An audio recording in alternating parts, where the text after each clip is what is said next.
dans le texte que vous l'avez esquivé, une lecture étroite des textes religieux.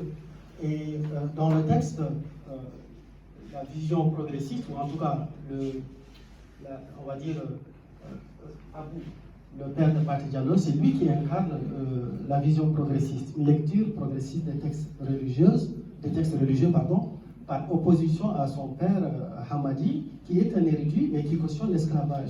Et d'ailleurs, dans la maison, il y a Boukari Tamboura, dont la famille est liée avec la famille de Hamadi par un lien de servitude. Lorsque Abou va aller faire ses études, 12 années d'enseignement, d'apprentissage, il revient avec une lecture progressiste.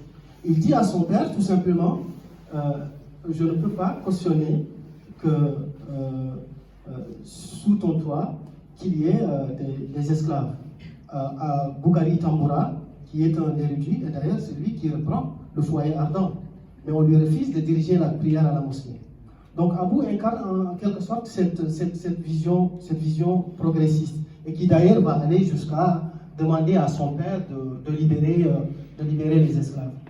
Alors, un autre élément, c'est un roman également qui est profondément ancré dans les valeurs du Poulabou.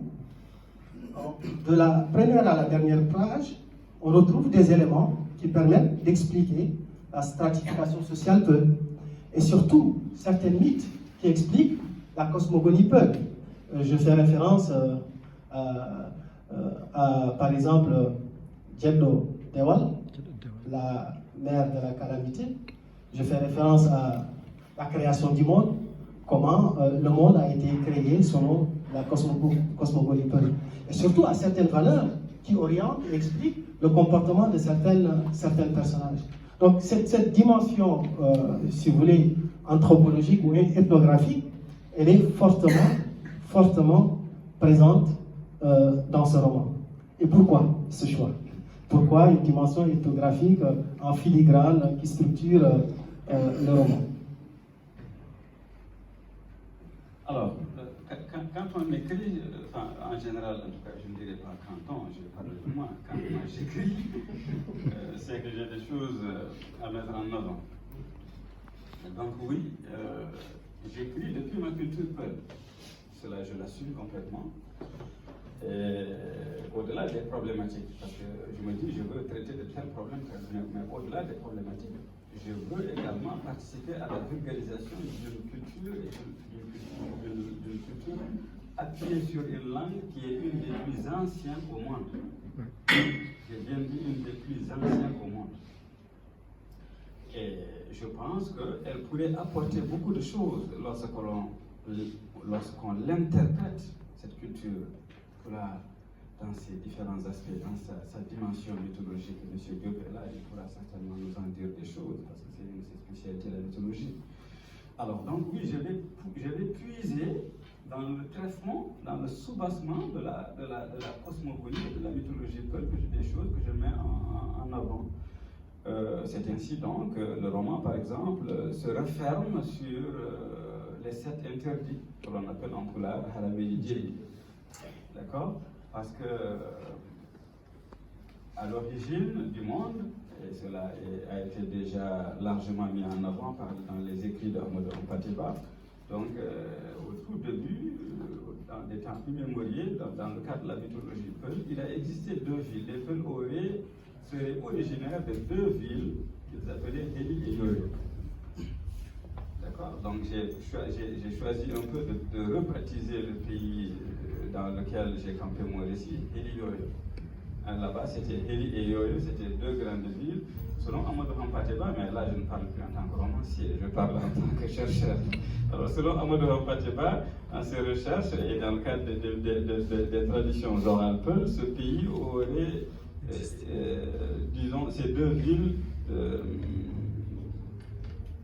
auraient été fondées dans le pays, dans l'actuel Yémen, en allant vers l'Égypte. Et c'est là que les premiers Peul, il y a de cela des milliers, des millions, des milliards d'années peut-être, fondé leur première ville, les 2 premières villes. Et ils sont partis de là naturellement pour migrer progressivement allant vers l'Afrique, chassés par la sécheresse progressivement.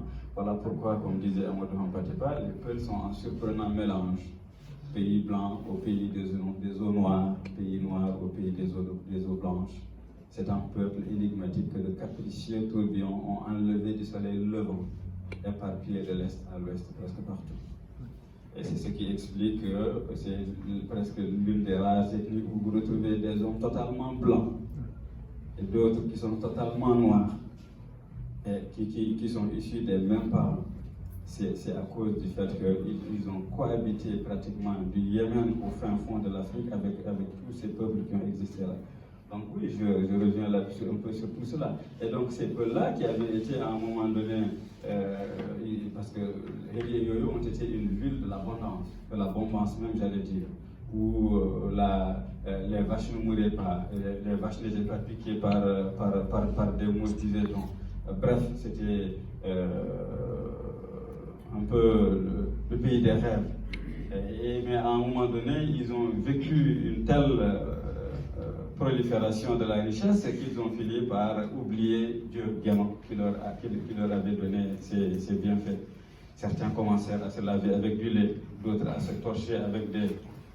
Et ils ont oublié donc Guénon et ils n'en faisaient qu'à leur tête. Pour se rappeler à leur mémoire, Guénon leur envoya un Dewal, mère de la calamité. Oui. Donc qui en soufflant a créé la sécheresse, a ramené les maladies par des maléfices, etc. Et au point qu'ils sont passés de l'abondance à la pauvreté totale. Certains d'entre eux se sont exilés. Et Guénon ayant eu pitié d'eux, dans le cadre toujours de cette mythologie, va leur envoyer Bagoumavel. Bagoumavel, un peu, donc cet enfant prodige qui va lutter contre Ndiaye Dewal, la vaincre et ramener la prospérité. Mais là, à partir de ce moment-là, les peuples vont signer un pacte avec Dieu. Et ce pacte qui commence par une prière et se termine par un engagement sur 7 interdits. C'est 7 interdits qui sont... J'ai essayé de traduire tant bien que mal, et c'est le roman se termine là-dessus. Premier interdit, nous ne manquerons jamais à notre devoir vis-à-vis de Guénon. Deuxième interdit, nous ne mentirons jamais. Nous ne porterons préjudice à personne. Nous ne volerons jamais personne. Nous n'exploiterons personne.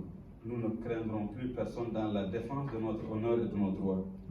Nous ne romprons jamais par la fumisterie et la duplication des liens de parenté ou d'amitié.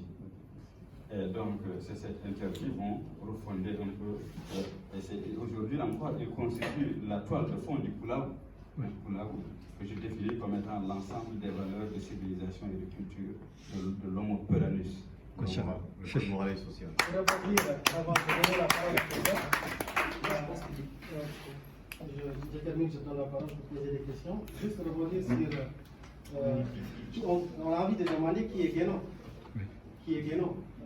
Et dans le roman, au moment où Alassane, qui est musulman de confession tidjanite, va aller à Médine Gounass, va séjourner chez Abou. Et d'ailleurs, Abou va le dissuader parce que lui disant que est-ce que les femmes que tu as laissées à la maison et les enfants ont de quoi manger, etc. Il dit non, mais moi je vais à Médine Gounass. Il lui dit que